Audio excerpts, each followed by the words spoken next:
Do you feel like these are unfair questions of somebody within a department of that size and scope?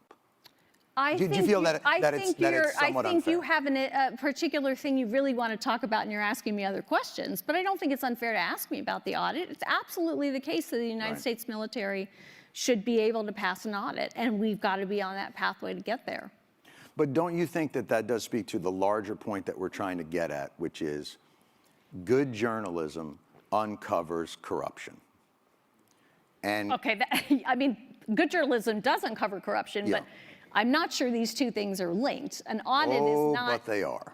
Okay, so you need to explain to me, do you understand what an audit does and the degree to which it is linked to the question that you're asking? I believe so. Okay, go ahead. Give me your explanation. No, I don't mind learning. So what I would suggest is that the audit that they have in the military doesn't really look at whether or not there's efficacy. It's just whether they got delivered the thing that they ordered.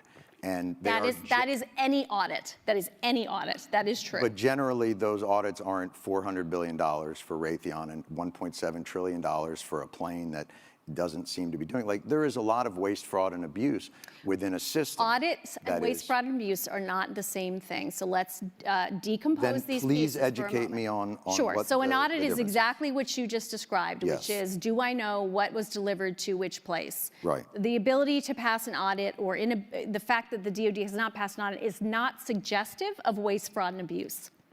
That is completely false right there. So what is now it it's a question of, it's suggestive that we don't have an accurate inventory that we can pull up of what we have where. That is not the same as saying we can't do that because waste, fraud, and abuse has occurred. So in my world, that's waste. How is that waste? If I give you $1 billion and you can't tell me what happened to it, that to me is wasteful. That means you are not responsible. But if you can't tell me where it went, then what am I supposed to think? And when there has been reporting, I mean, this is not, look, I'm not saying this is on you and that you caused this, but I think it's a tough argument to I'm pretty make sure that I didn't cause it.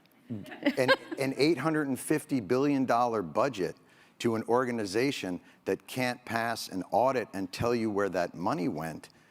Like, I think most people would consider that somewhere in the realm of waste, fraud, or abuse, because they would wonder why that money isn't well accounted for.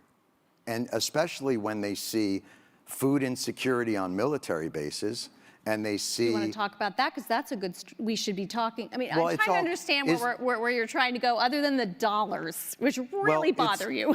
I think it doesn't really bother me. I think it's all connected. Okay. I think tell me that story.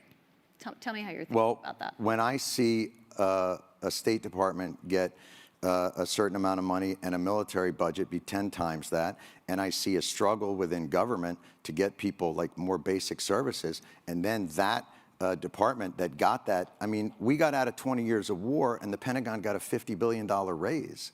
Like, that's shocking to me. Now, I may not understand exactly the ins and outs and the incredible magic of an audit, but I'm a human being who lives on the earth and can't figure out how $850 billion to a department means that the rank and file still have to be on food stamps. Like, to me, that's fucking corruption. I'm sorry.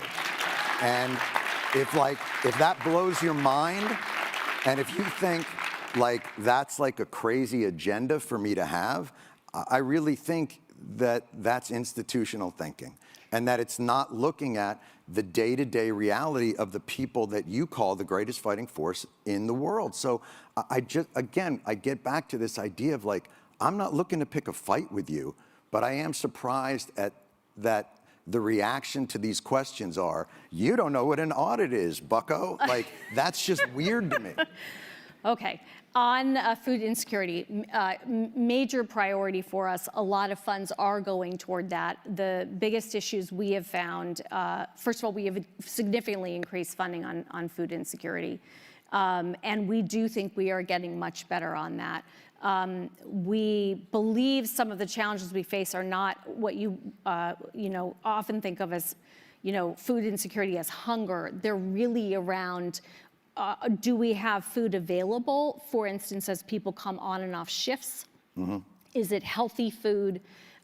Those are the types of food insecurity issues we are seeing in and around our military installations. We have increased pay 2 times in a row here. We've done 4.6% pay raise last year. We've asked for a 5.2% pay raise this year. We've also increased basic allowances and increased housing and pay and other allowances. So overall, we definitely think we need to increase the spending that we are putting forward toward our service members and their families. We're putting our money where our mouth is. Another big area is childcare. Spending a lot more money on childcare. That includes both childcare facilities, and it includes